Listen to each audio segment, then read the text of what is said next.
મારી ઉપર શું વીતે છે હું સમજુ. હું તો વગર વાગની આમાં પીસાઈ રહી તો એમાં હું શું કરું? જો અને તારી કોઈ વાતમાં કોઈ રસ નથી. તને ખબર નથી કે મારી જિંદગીમાં શું થઈ રહ્યું છે. ખબર નથી પડતી કે ક્યાં જાઉં, કોને સમજાવું. સમજુ છું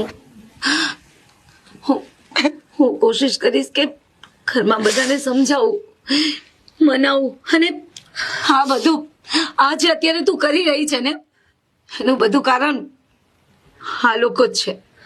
સમજુ છું કે આ પરિસ્થિતિ તારી શું કામ ઊભી થઈ છે આવી.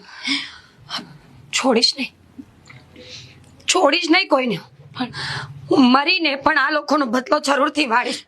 બધા યાદ રાખવા જોઈએ કે કોઈની છોકરી રમકડું નથી હોતી, ઢીંગલી નથી હોતી. મરવાની કઈ જરૂર નથી. હું ઘરમાં બધાને સમજાવીશ અને હું જાદીની લાઈફમાંથી જતી રહીશ. બસ તમે બે શાંતિથી જીવો ને હું પણ એ જ ઈચ્છું છું. જ્યાં પ્રેમ જ નથી ત્યાં મારી શી જરૂર.